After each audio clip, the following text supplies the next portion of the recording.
Oke, baik. Assalamualaikum warahmatullahi wabarakatuh. Selamat siang. Sekarang saya bersama dengan Bapak Muhammad Nur Ahmad selaku Ketua Harian Dewan Sengketa Indonesia untuk Jawa Timur. Betul ya, Pak? Ya, betul. Baik. Pak Pak Nur Ahmad, terima kasih Pak sudah berkenan untuk join di Trans Go Talk, Pak. Ya, terima kasih kembali Pak Abdul. Alhamdulillah ya. Untuk kali ini saya diberikan amanah pembahasan tentang solusi hukum sengketa hutang dan gagal bayar jasa logistik ya, Pak Abdul ya, betul ya. Betul, Bapak. Pak, sebelum masuk ke poin pertanyaan utama, bisa jelaskan Pak profil dari Dewan Sengketa Indonesia ini apa, Pak? Oh baik. Kalau saya sendiri, saya kebetulan advokat Pak ya. Saya kebetulan advokat, tapi kemudian berhubung dengan adanya dunia alternatif penyelesaian sengketa, saya kemudian mengenal namanya Dewan Sengketa Indonesia, Pak. Dewan Sengketa Indonesia itu adalah salah satu lembaga alternatif penyelesaian sengketa yang memang menjadi spesialisasinya adalah penyelesaian sengketa di luar pengadilan. Dalam hal ini beberapa hal penyelesaian sengketa yang kita selesaikan bahkan sifat putusannya sama dengan putusan pengadilan. Bahkan kalau Hmm, saya kebetulan selain advokat, saya juga arbiter arbiter di Dewan Sengketa Indonesia baik institusional ataupun ad hoc ya. Jadi kalau arbiter itu seperti majelis hakim, Pak. Jadi ya. majelis hakim itu bisa memutus perkara ketika ada sengketa yang dimana diatur dalam Undang-Undang Nomor 30 Tahun 99, yang dimana ketika ada klausula arbitrasenya, maka saya bisa menyelesaikan untuk penyelesaian sengketanya melalui arbitrase. Oke. Jadi baik itu sengketa nasional ataupun internasional.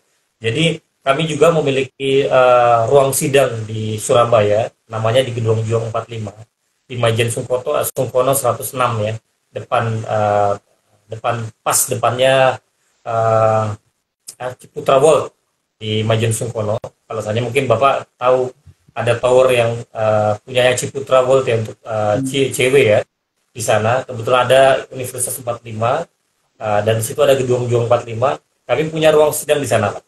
Jadi ruang sidang kami khusus untuk kemudian menyelesaikan terus sengketa baik nasional ataupun internasional. Jadi kalau seandainya dalam hal ruang lingkup Dewan Sengketa ini Indonesia ini adalah memang fokus pada alternatif penyelesaian sengketa, salah satunya arbitrase yang saya sampaikan. Ya memang klausulnya itu menyebutkan bahwa ada penyelesaian secara arbitrase, di mana arbitrase adalah uh, dalam hal undang-undang itu menunjuk namanya wasit atau hakim yang dimana menyelesaikan perkaranya baik itu sifatnya adalah tunggal ataupun majelis, bisa satu bisa tiga bisa lima, tapi kemudian rata-rata memang menggunakan maksimal tiga gitu kan, tapi sebenarnya menunjuk lebih dari tiga pun sebenarnya tidak ada aturan yang melarang dalam hal kemudian penyelesaian sengketanya. Dan bahkan sengketa yang bisa diselesaikan nasional dan internasional tadi ketika mungkin sifatnya seperti yang Bapak sampaikan jasa logistik ya, sengketa tersebut mungkin pengiriman atau mungkin pengiriman logistik dari nasional ataupun internasional yang melibatkan negara lain, ya, kami juga bisa menyelesaikan sengketanya. Kebetulan kami sudah melakukan kerjasama dengan Singapura, Malaysia, Korea, Abu Dhabi dan beberapa wilayah di Eropa dan Amerika seperti itu Pak. Termasuk kami juga adalah mediator non hakim. Saya juga mediator non hakim di Pengadilan Negeri Surabaya dan Pengadilan Negeri Sidoarjo dan Gresik. Jadi kalau seandainya sebenarnya ada beberapa pengadilan lagi, cuma kalau saya sebutkan sangat banyak Ya. nanti. Jadi kalau seandainya ada beberapa sengketa sebelum kemudian fokus masuk pada pokok perkara, biasanya menunjuk mediator. Mediator ada dua, mediator hakim atau mediator non hakim. Kebetulan kalau mediator non hakim bisa menunjuk nama saya.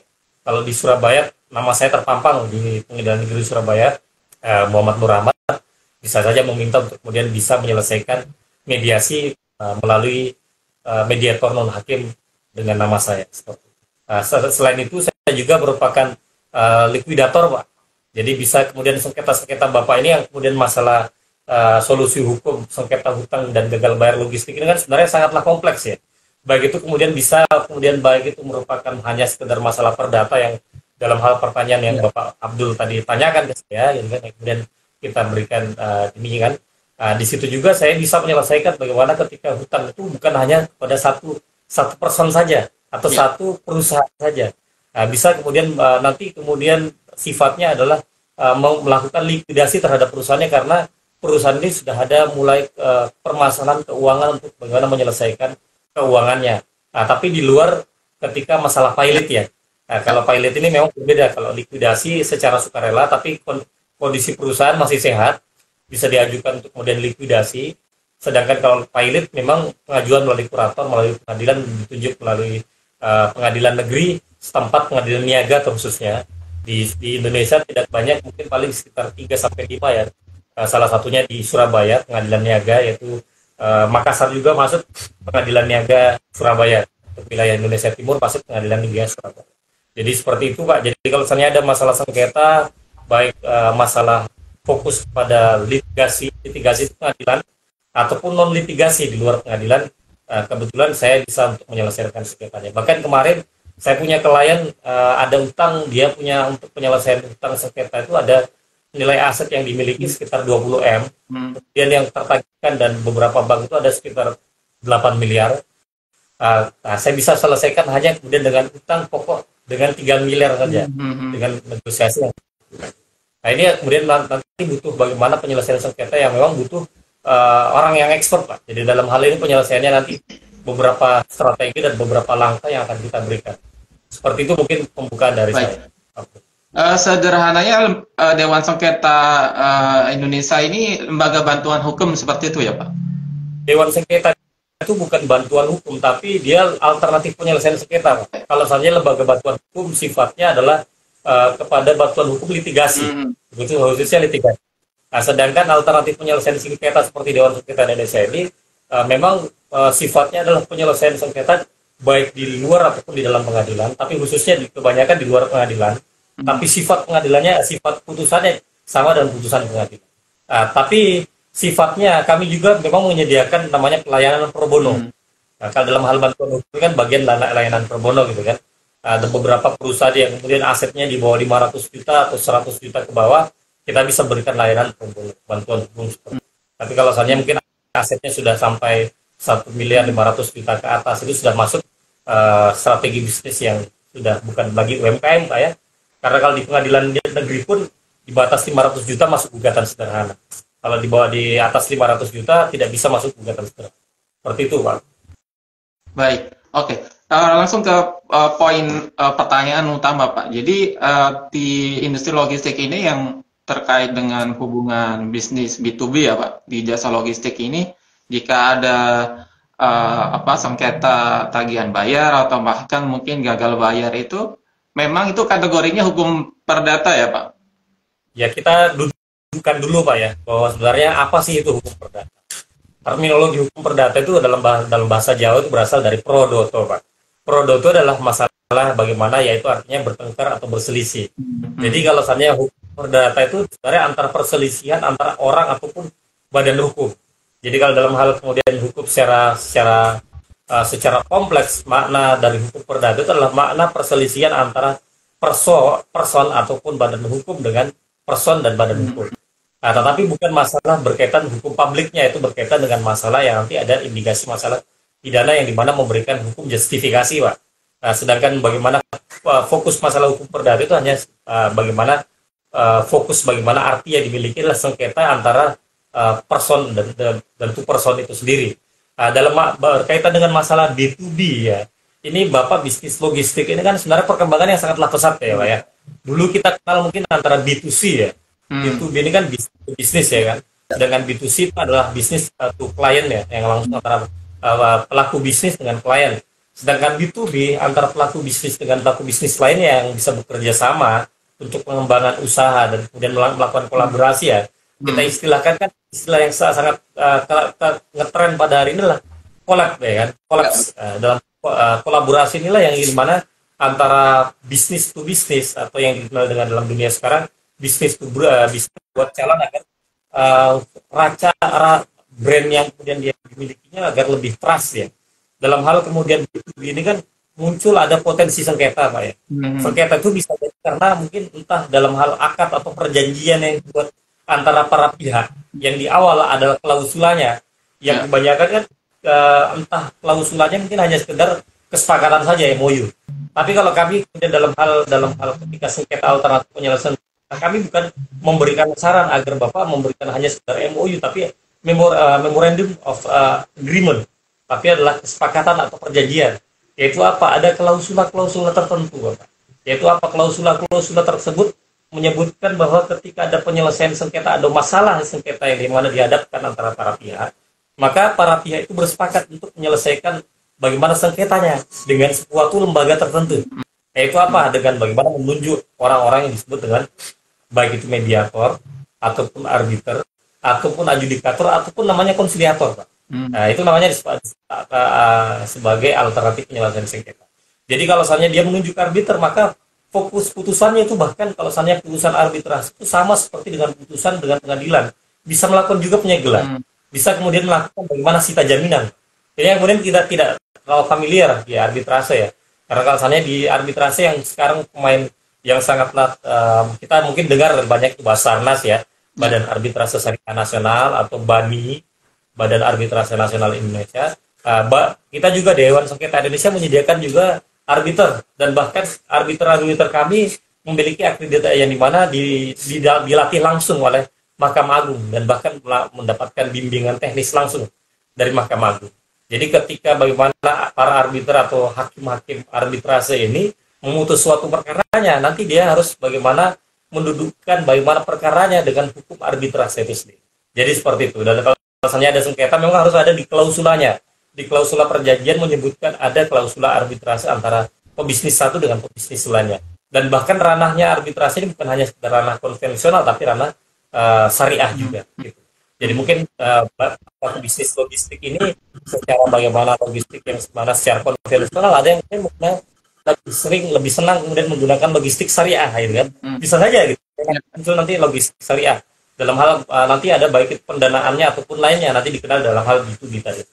Jadi kalau saya dalam hal ranah perdata, memang hukum asalnya adalah perdata, tetapi ketika ada masalah sengketa yang dimana berkaitan dengan masalah lainnya, baik itu penipuan ataupun kegelapan, itu ranah pidana.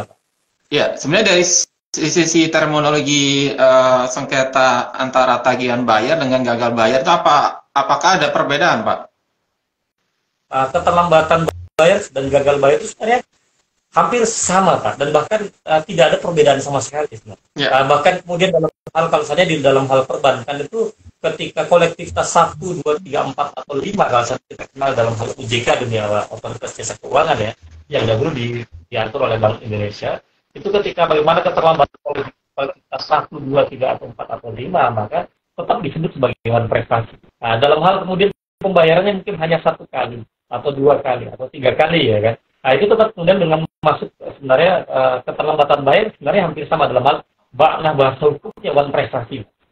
Cuma kalau misalnya dalam hal bahasa hukum secara umum antara keterlambatan bayar dan gagal bayar itu sebenarnya ada beberapa hal yang sebenarnya kita memaknai makna yang sebenarnya lebih humanis ya, lebih manusiawi lah. Bagaimana kita menganggap antara pelaku bisnis ini bisa jadi mereka adalah manusia. Mereka bisa jadi ada kelalaian, mungkin ada sesuatu yang luar kesengajaan mereka. Ya. Baik mereka mungkin bukan bisnis, ternyata mungkin ada masalah keuangan yang mungkin tidak disengaja oleh mereka. Biasanya mereka bayar tuh lancar gitu kan. Dalam hal 2 tahun, 3 tahun mereka lancar. Bahkan 9 tahun, tapi sampai 9 tahun. Tapi dalam hal 9 tahun ke atas karena mungkin kondisi pandemi. Contoh kita pada tahun 2020, Pak ya. Betul. Nah, itu disebut sebagai force majeure. Nah, bisa jadi ada kondisi-kondisi tertentu yang menyebabkan bagaimana prestasi dan one prestasi ini terjadi.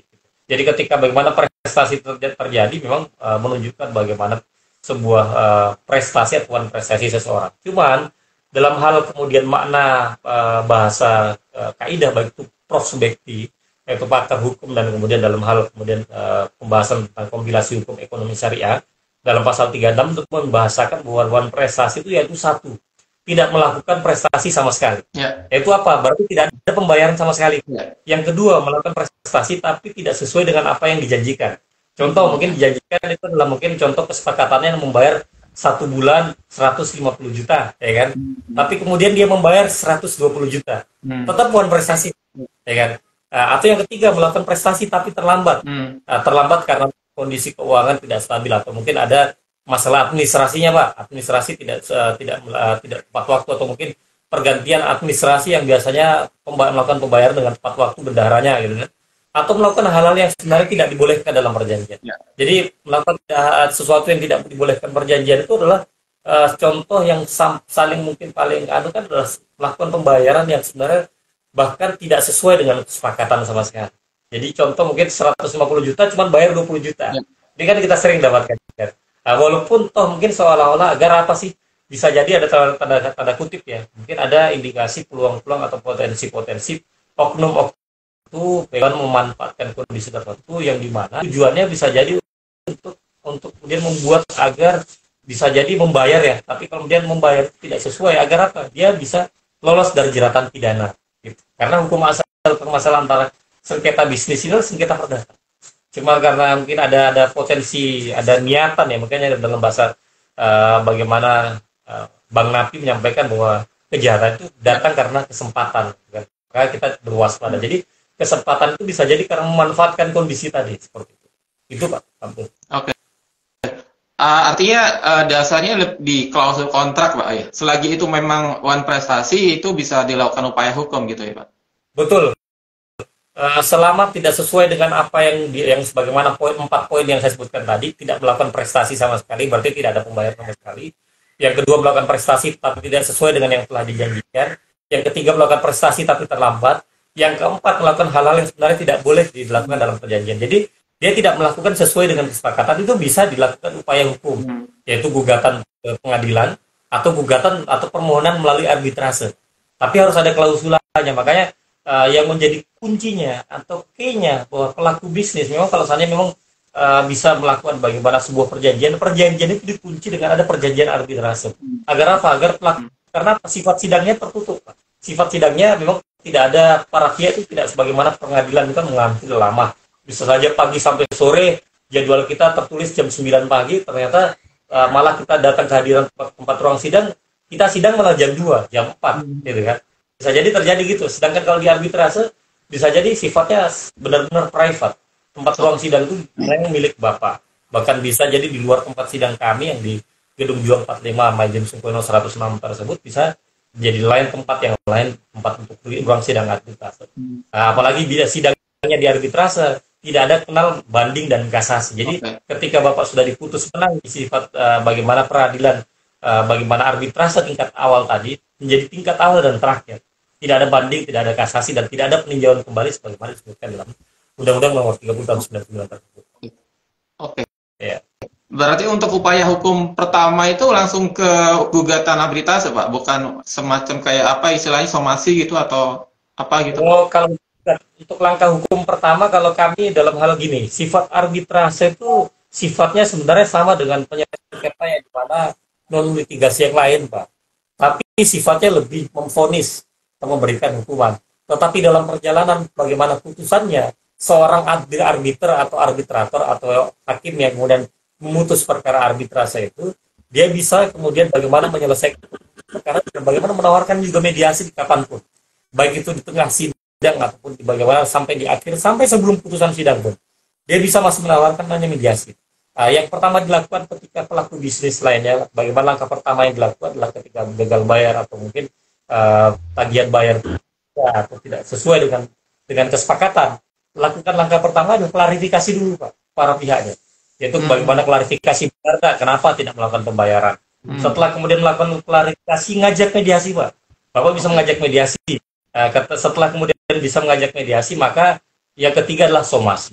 Somasi itu untuk persiapan adalah memang dia benar-benar melakukan one prestasi, karena sifatnya gugatan arbitrase sama dengan gugatan pengadilan, yaitu apa? Dengan mengajukan perbuatan melawan hukum kah atau melakukan one prestasi. Hampir sama dengan perdata ya secara umumnya.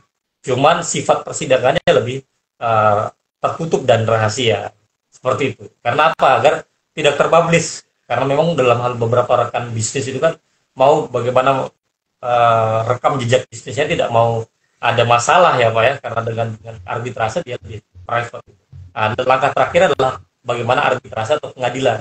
Kalau pengadilan, kita sangatlah tahu satu perkara bisa sampai 3-4 tahun Pak, untuk peninjauan kembali. Bahkan ada peninjauan kembali sampai 5 tahun, 6 tahun belum selesai, belum kelar-kelar. Tidak bisa dieksekusi gitu kan. Sedangkan ketika kami arbitrase, kemudian ketika sudah memang diberikan batas 180 hari, ketika sudah diputus mungkin 90 hari atau mungkin 60 hari Pak. Bahkan ketika sudah kita registerkan di putusan di pengadilan, maka kita bisa pihak yang menang bisa mengajukan unmanding atau eksekusi. Seperti itu. Oke. Oke.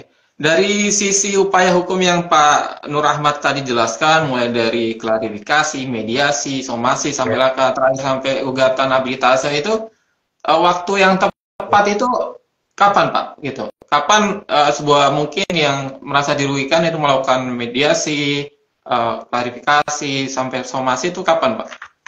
Waktu yang tepat. Kalau hemat kami ya Pak ya, untuk mencegah jangan sampai permasalahan itu akan muncul dengan begitu mudah dan serta merta ya Pak ya.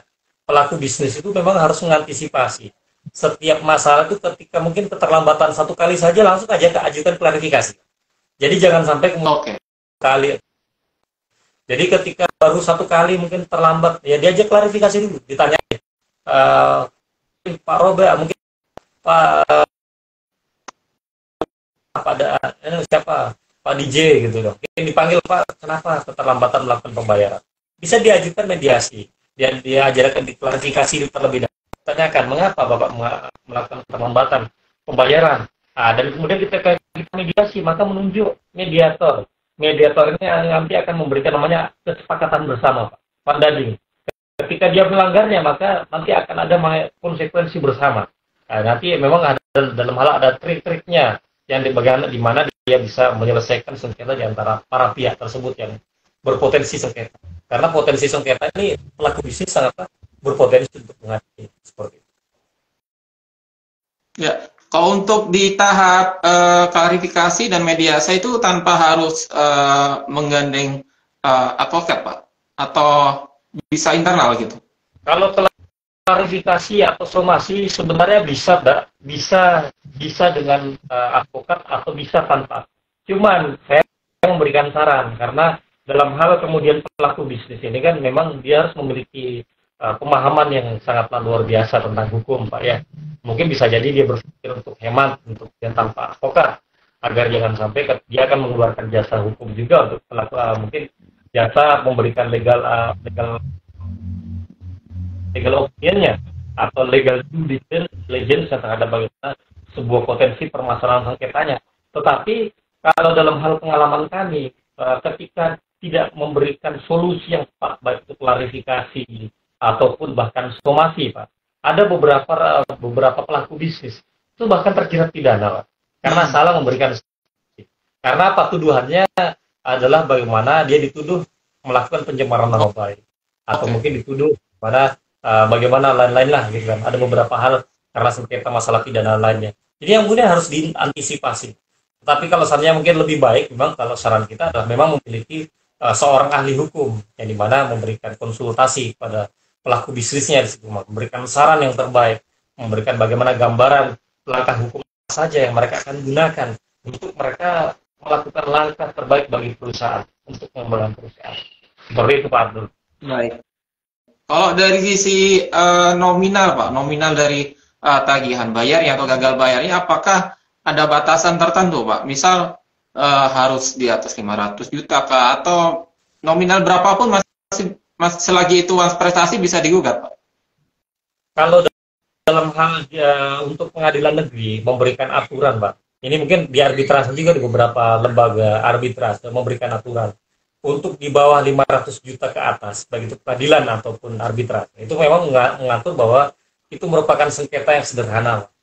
Sengketa sederhana itu adalah memang diatur agar sengketa itu bisa diputus dengan waktu yang sesingkat-singkat mungkin.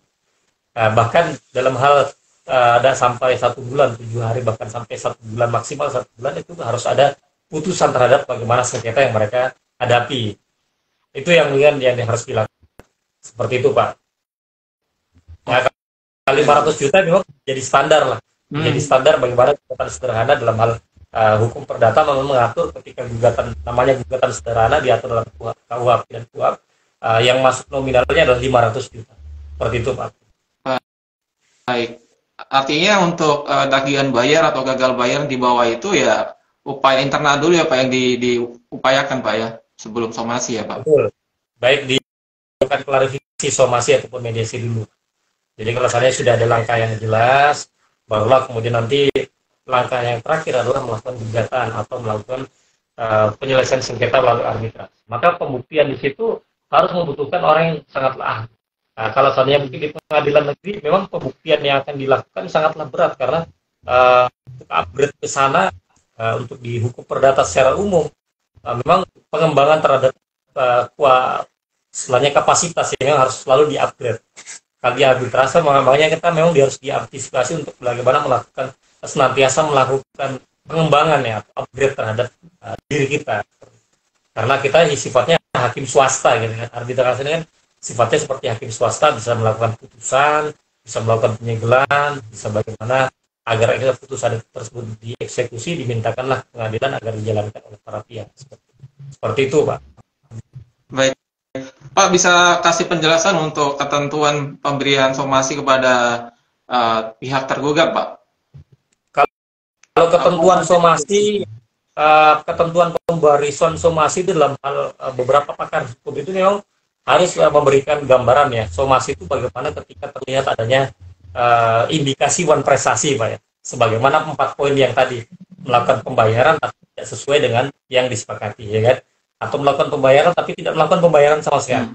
Atau kemudian bagaimana melakukan sesuatu yang di luar disepakati mereka. Nah, ini kalau dalam hal kemudian itu yang dilakukan, maka langkah yang kemudian untuk aturan baku terhadap somasi ini, maka pengiriman wajib bagaimana somasi itu harus memahami itu apa. Hal apa saja yang harus dituntut. Makanya hanya kemudian beberapa dalam hal kemudian di luar hal itu maka bisa melenceng, kan.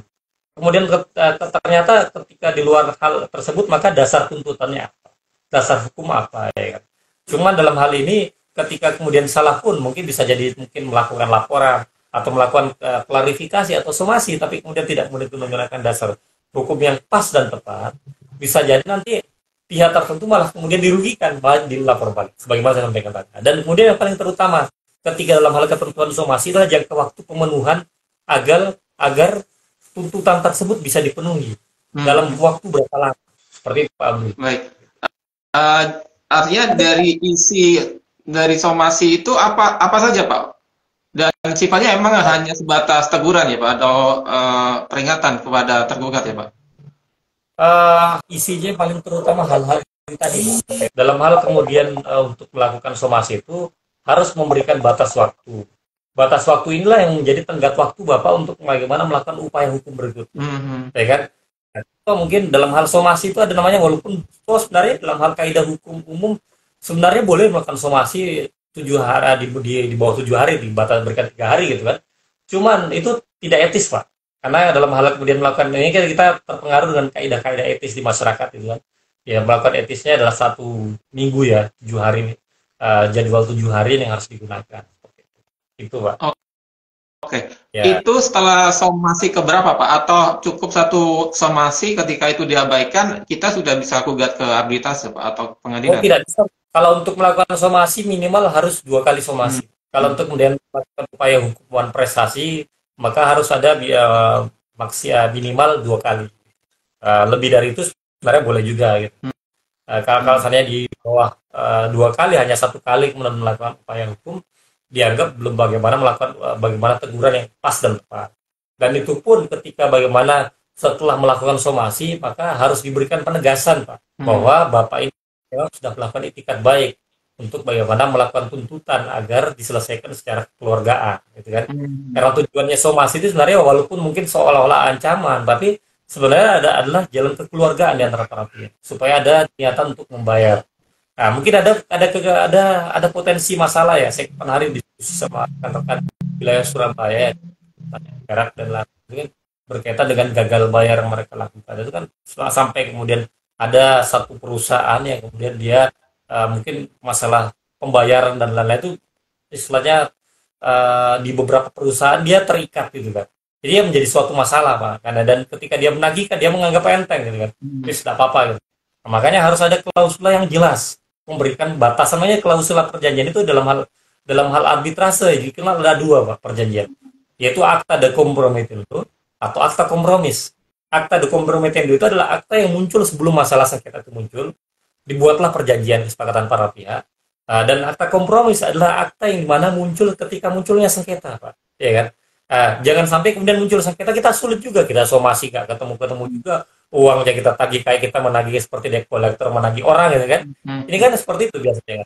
Nah, dalam hal seperti itu bisa jadi ya memang harus ada solusi yang tepat dari awal. Dalam hal kemudian solusi yang kemudian diberikan juga adalah bagaimana sebuah solusi penerapan aturan yang dimana sifatnya double double protect, Pak. Dalam hal double proteksi itu dalam hal bagaimana ketika muncul sengketa, bagaimana apa yang kemudian dilakukan, jaminannya apa, Pak? Setidaknya itu juga yang harus kita. Mungkin karena terkenal bisnis yang sudah lama gitu kan, kita anggap ya, mungkin anggap mudah dan sebagainya, tidak kita ya sudah ada apa-apa lah rekan bisnis saya yang lama kok gitu kan. Akhirnya ternyata pada saat berbisnis yang berikutnya muncullah masalah. Ada yang tidak inginkan terjadi. Jadi kalau dalam hal perjanjian yang paling terutama dalam hal perjanjian awal yang paling paling terbaik. Nah, jangan sampai muncul ketika ada perjanjian sengketa, ketika muncul sengketa tersebut sudah mulai muncul, Pak. Seperti itu. Begitu, Pak Abdul. Oke, jeda antara somasi pertama dengan somasi kedua itu butuh berapa lama, Pak? Tadi saya sudah sampaikan, Pak, untuk jedanya secara etika, attitude ya memang paling minimal sebenarnya 7 hari. 2 hari. Walaupun sebenarnya para pihak yang lain boleh kemudian bagaimana melakukan dalam hal perjanjiannya, dia dalam hal klausulanya, atau mungkin ada dalam hal ketika dia melakukan somasi, ternyata tidak sampai 7 hari gitu kan, 3 hari. Sebenarnya bisa saja, sah-sah saja. Cuman agar menjaga kepatutannya, agar bagaimana ada etikat baik dari rekannya ya. Yang awal kan rekan. Ya, kita harus menganggap itu tetap rekan, Pak.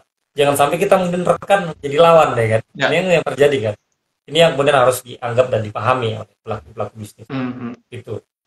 Seperti itu. Ya, dari somasi kedua sampai ke gugatan habilitase itu juga 7 hari, Pak. Ya, untuk somasi 1, 2, dan 3 memang minimal lazimnya 7 sampai 14 hari, Pak. Nah, namun ada juga yang kemudian menekankan hingga 30 hari. Cuman kalau misalnya ya, cuma dalam hal ketika memang melakukan dalam hal mungkin somasi yang terakhir ya, mungkin somasi yang ketiga, somasi 1, 2, dan 3 ini kan patutnya adalah 3 kali somasi. Tapi dalam hal bidang keuangan perbankan sebenarnya rata-rata melakukan 3 kali somasi sudah cukup gitu. Tetapi mungkin dalam hal kepatutan, asas kepatutan ada aturan yang lebih dalam hal klausula baku mengatur somasi itu harus 5 kali. Oke. Cuman memang dalam hal ini bukan menjadi suatu kewajiban untuk dilaksanakan, tetapi menjadi sesuatu yang dianjurkan. Tetapi kalau dalam hal kemudian bagaimana anjuran-anjuran tersebut tidak dilaksanakan, maka memang kita menggunakan kaidah yang pada umumnya dilaksanakan, yaitu minimal 3 kali somasi dengan jeda 7 sampai 14 hari per somasi dan maksimal 30 hari jam kerja. 30 hari kerja, Pak.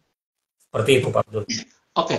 Dalam banyak kasus sengketa, Pak, untuk B2B ini, apakah penggunaan upaya somasi ini cukup efektif, Pak? Atau memang ada beberapa kasus yang memang banyak sampai ke pengadilan? Atau lebih banyak di tahap somasi, Pak? Selesai sengketanya.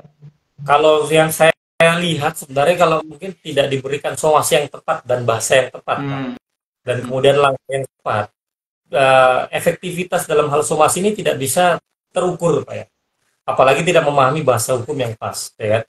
Makanya kenapa kalau dalam hal beberapa perusahaan itu kan pasti akan memiliki namanya tim legal sendiri, advokat sendiri atau konsultan hukum sendiri atau advokat yang dimana dia retainer fee terhadap perusahaan. Ketika bagaimana dia melakukan bagaimana konsultasi jasa hukum terhadap bagaimana keahliannya, maka dia akan bagaimana memberikan somasi yang dengan yang pas ya, dan yang tepat. Dan sifat bagaimana somasi yang diberikan. Memang sifatnya ketika dia memberikan somasi atau teguran tersebut, maka akan memberikan efek jera yang begitu luar biasa, Pak. Karena apa? Nanti kalau misalnya dia apalagi kalau misalnya bisnisnya syariah. Sekarang sudah marak bisnis syariah ya kan, mungkin sudah bagaimana mengarah pada syariah. Penyelesaiannya bukan lagi pengadilan negeri, tapi pengadilan agama. Boleh melalui pengadilan agama atau arbitrase syariah. Kalau misalnya ada kesepakatan syariah di situ, maka memang penyelesaian sengketanya melalui syariah juga, gitu kan, dengan bagaimana para pihak itu menyepakati bersama dengan bagaimana kesepakatan bersama dengan menggunakan akad syariah. Agar apa sih tujuannya? Untuk mendapatkan keberkahan kan. Biasanya seperti itu. Dengan efektivitasnya ketika dengan orang yang memberikan konsultasi hukum yang pas, sifatnya mungkin ya kita tidak bisa memberikan jaminan ya, tapi bisa jadi 80% rata-rata berhasil. Cuman kalau mungkin itu saya ya, tapi setiap masing-masing pengacara berbeda-beda untuk tolak ukurnya. Tapi kalau saja ini bukan sifat apa yang saya sampaikan secara lisan, perjanjian untuk menangan, tapi pengalaman yang kita dapatkan di lapangan gitu kan.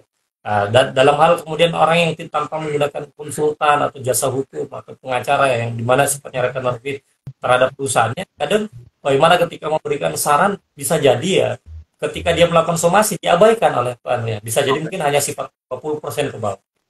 Tapi kalau saja dalam hal ketika dia dilakukan somasi, dia kemudian diajak mediasi secara kekeluargaan dengan bijak, dengan tepat ya, mungkin bisa jadi potensinya lebih berhasil, lebih luar biasa ya, lebih kuat Pak Abdul, seperti itu. Gitu. Oke. Atau di banyak kasus tidak efektifnya somasi ini karena memang perusahaan tersebut tidak punya tim legal, Pak. Bisa jadi seperti itu Pak, karena apalagi kalau misalnya dalam hal ketika melakukan somasi tidak memahami bahasa hukum Pak, atau mengancam ya, saya melakukan somasi teguran gitu kan, tidak memahami bahasa hukum yang tepat. Akhirnya apa? Jerat hukum balik terhadap pemberi somasi. Dan bahkan tidak digubrisnya somasi. Gitu kan. Ketika kemudian bagaimana mendapatkan atau mempunyai tim legal tersendiri, biasanya tim legal tersendiri itu akan melakukan berbagai upaya, baik itu kemudian melakukan somasi atau klarifikasi dan mengajak mediasi, ataupun bahkan yang memang langkah terakhir adalah melakukan langkah hukum, baik itu litigasi atau non litigasi baik itu sebenarnya literasi ini sebenarnya seperti litigasi, cuman sifatnya non litigasi, tapi putusannya litigasi, ya kan? Nah, karena setelah diregister kan bisa dilakukan eksekusi juga, gitu kan? Cuman memang menjadi jeratnya adalah bagaimana mungkin pihak tertentu itu merasa tidak ada jaminannya. Ini yang menjadi sebuah kendala ya dalam hal lapangan ya, tidak ada jaminan tertentu. Kemudian agar bagaimana pembayaran itu dilakukan dengan tepat ya kan. Dalam hal kemudian ketika melakukan pelanggaran tersebut, ketika seorang arbiter bagaimana mendapatkan perkara tersebut, dia mengetahui di mana posisi barang itu mestinya dilakukan penyegelan dan telah diputus secara arbitrase. Arbiter itu bisa melakukan penyegelan, datang ke sana untuk menyegel.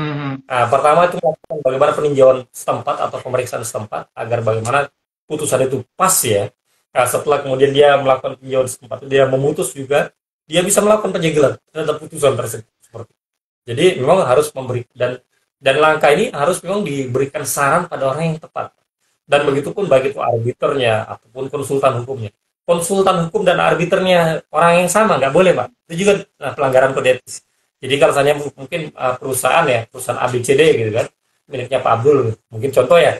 Tapi ternyata memiliki konsultan hukum si A. Ternyata arbiternya juga si A, itu nggak boleh. Harus konsultan hukumnya berbeda, arbiternya juga berbeda. Mungkin sifatnya atau mungkin menunjuk arbiter institusional, langsung menunjuk kepada lembaga tertentu. Kalau di arbiter itu boleh menunjuk nama Pak, boleh. Karena arbiter itu memiliki, karena dia dipercaya, ditrust di masyarakat karena prestasinya dia bisa menyelesaikan sengketa di tengah masyarakat. Seperti itu Pak. Oke. Karena kan di banyak kasus itu ketika ada tagihan bayar atau sengketa tersebut, itu kan yang menangani itu kan mungkin bagian keuangan atau bagian collection atau penagihan gitu, bukan orang tim legal ya Pak ya. Dan itu yang mungkin menjadi tidak efektif ya Pak ya. Mungkin bisa jadi seperti itu Pak, karena bagaimana namanya somasi atau teguran yang diberikan itu adalah harus memang sebagaimana saya sebutkan tadi, ada hal-hal tertentu, dasar hukum pijakannya yang kemudian digunakan. Dan yang ketiga, jangka waktu Pak. Kalau misalnya ada mungkin dia menggunakan dalam hal tertentunya sudah disebutkan, tapi dasar hukum yang tidak pas, ya kan? Apalagi kemudian jangka waktunya kemudian menyalahi istilahnya kepatutan lah, asas kepatutan di masyarakat. Ini tidak bisa juga bagaimana dijalankan. Kadang mungkin dia menganggap remah ini, anulah, tidak usah dianggap anulah, dianggap pengen lalu lah. Mungkin kalau misalnya sudah pengalaman, biasanya seperti itu juga gitu. Apalagi dalam hal perjanjian awalnya, saya kembali lagi Pak, yang menjadi key-nya atau kuncinya sebenarnya di perjanjian awal, yaitu akta de compromiso-nya atau akta kompromisnya sebelum adanya usaha itu sendiri. Seperti itu. Oke. Pak, apakah ada tips Pak untuk menggandeng tim konsultan hukum ketika kita ada sengketa gagal bayar Pak? Kalau tips saya bagaimana dalam hal menggandeng konsultan hukum dan pengalaman gagal bayar itu sebenarnya dia harus memiliki wawasan. Yang pertama Pak, konsultan hukum itu memang memiliki sepak terjang yang memang memiliki jam terbang yang sangatlah pas dan tinggi ya Pak ya. Yang pertama itu. Dan yang kedua adalah bagaimana saran hukum yang diberikan memang saran hukum yang memang selalu pas. Bukan kemudian walaupun dia mungkin berpotensi ada yang mungkin menang dan kalah ya, tapi dalam hal mungkin langkah-langkah manuver-manuver yang diberikan oleh konsultan hukum itu dia memahami. Tidak hanya memahami langkah litigasi saja, tapi juga memahami langkah non litigasi. Dia juga bisa menjadi seorang konsultan hukum dalam waktu yang lain.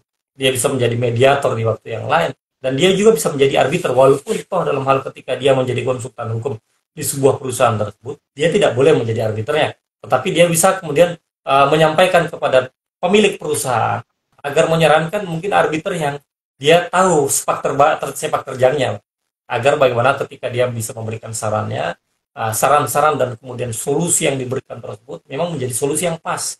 Apalagi nantinya dalam hal ketika bagaimana memberikan penyelesaian sengketa, ini kan kita tidak hanya bagaimana bertemu seketika itu saja. Ya, nanti bagaimana mungkin orang oke dia sekarang karena ada masalah sengketa 100 juta. Dianggap sepele, dia tinggal lah gitu kan. Dia ke orang lain lagi 100 juta, 200 juta, 300 juta. Akhirnya namanya kemudian banyak ya bermasalah dengan orang yang mungkin hanya satu orang. Ternyata konsultan hukumnya hanya memberikan langkah yang litigasi saja.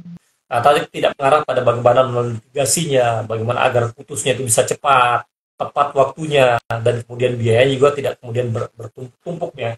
Dalam hal kemudian ketika bersidang, dalam hal kemudian ketika melalui pengadilan, itu pasti akan biaya yang sangat luar biasa, akan banyak dikeluarkan. Oke, mungkin biaya panjang perkara nggak besar sih Pak, paling mungkin sekitar 1-2 juta sampai 5 juta per satu tingkat itu kan.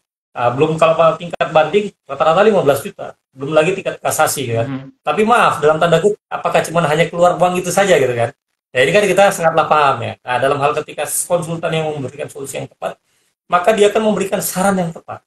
Dan bagaimana langkah-langkah yang akan diberikan ketika bagaimana penyelesaian sengketa yang dihadapinya bisa memberikan solusi yang tepat. Jadi tips yang paling terutama itulah bagaimana mengenalnya, mungkin komponen portfolionya. Atau mungkin dalam hal dia juga istilahnya paling terbaik sama dengan iklan lah. Baik, Pak, di beberapa kasus kan ketika ada sengketa gagal bayar itu kan ternyata pihak tergugat itu berpotensi bangkrut, Pak. Apakah itu masih bisa ditagihkan, Pak? Ketika gagal bayar itu berpotensi bangkrut, sebenarnya modelnya bagaimana, apakah ditanyakan masih bisa ditagihkan? Jawabannya masih bisa. Karena untuk kemudian penyelesaian sengketa itu bukan hanya penyelesaian sengketa melalui gugatan di pengadilan saja. Atau mungkin melalui apa ya, di pengadilan bukan hanya sekedar PMH atau prestasi saja Pak, bisa juga melakukan PKPU untuk mungkin mengajukan agar pelaku usaha itu dipilotkan dan dibayarkan kepada para pihak yang kemudian merasa dirugikan, ya kan. Nah, harus memahami bagaimana namanya kreditur preferen, kreditur konkuren, ya kan, yang dimana bagaimana hak dan kewajiban masing-masingnya seperti apa. Karena kalau seandainya bagaimana seorang konsultan hukum tidak memberikan sarannya, nah nanti akan salah langkahnya. Atau bisa melakukan gugatan PKPU-nya, atau melakukan gugatan melalui arbitrase, atau bisa likuidasi, atau mungkin perusahaannya sudah sulit ini. Kalau misalnya perlu likuidasi, ini internal perusahaan yang melakukan bagaimana pemailitan lah ya, mungkin melakukan pembangkrutan terhadap perusahaan. Tapi tetap ada kewajiban untuk membayar kepada pihak-pihak tertentu agar dibayarkan hak dan kewajiban, ya kan? Ini karena tetap melekat ya.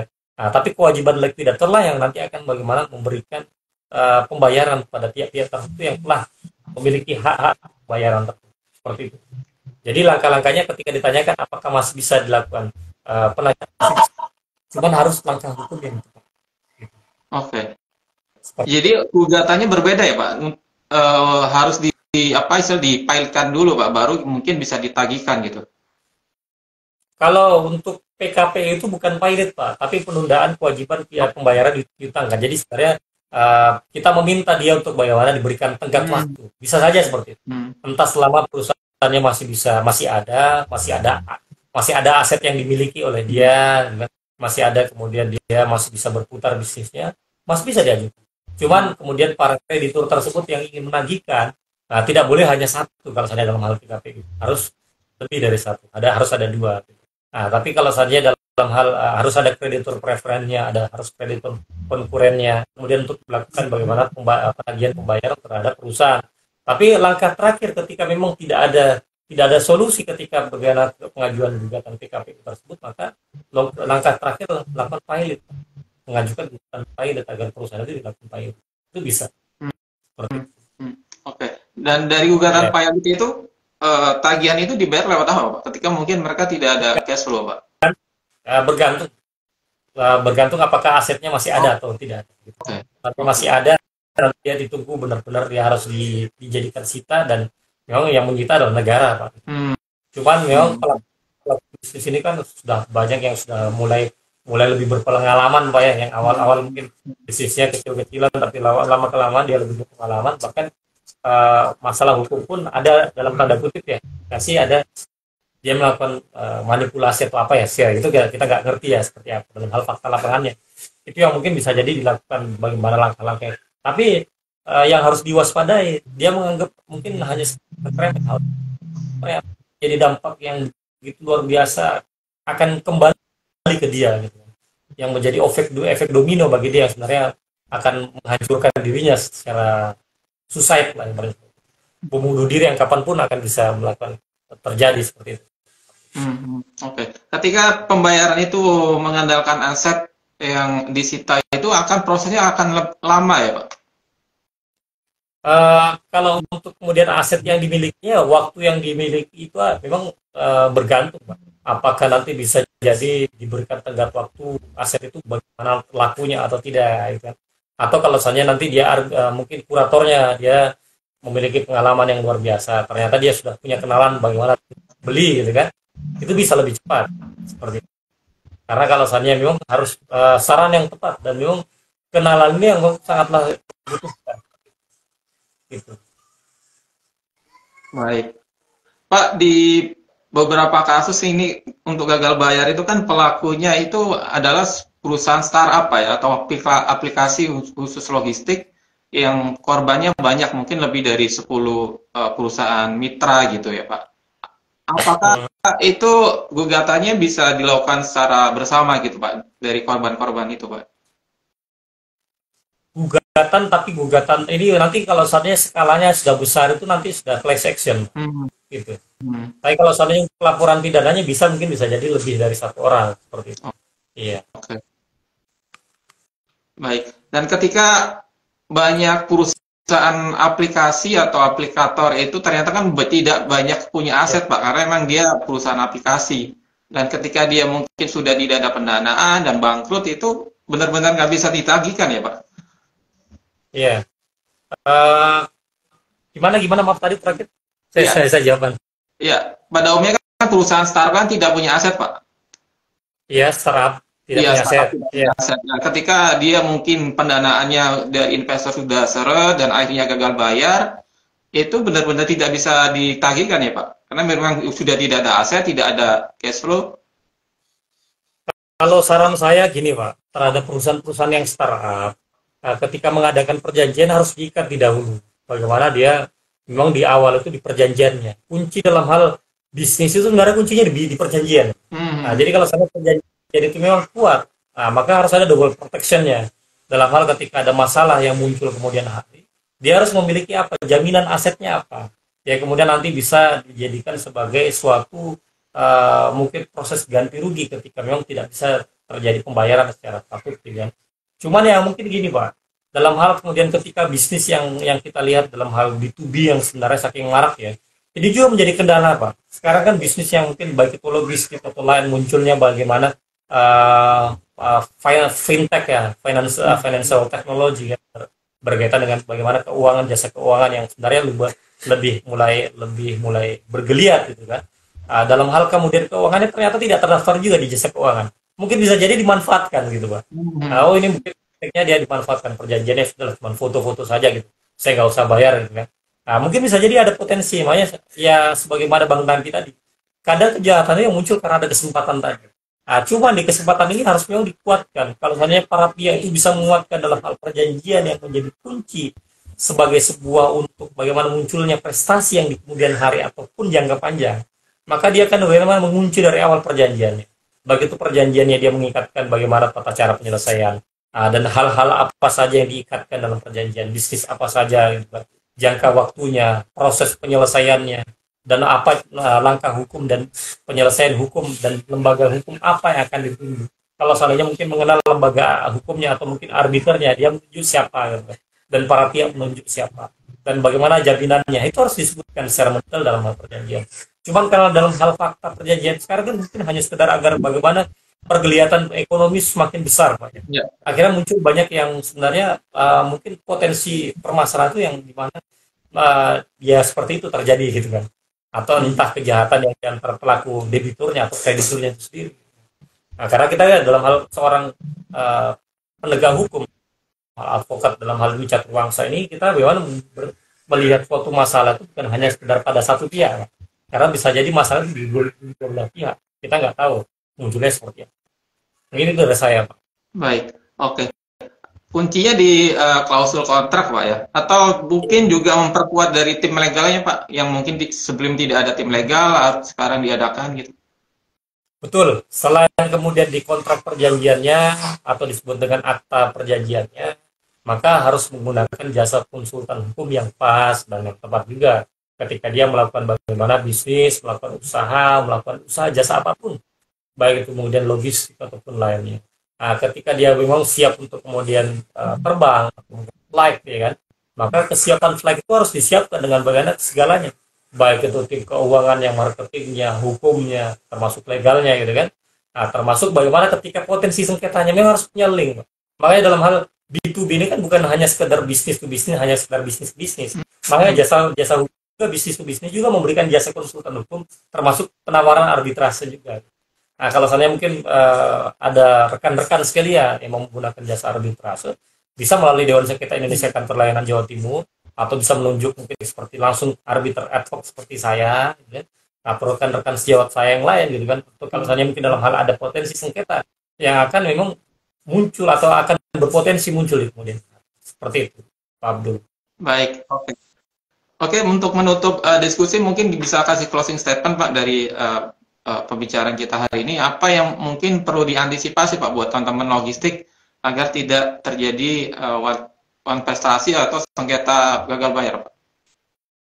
Baik, saya mungkin dalam hal kesimpulan ini, kita kebetulan di bulan Ramadan yang penuh berkah ya, apalagi kebetulan saya seorang Muslim, ya kan?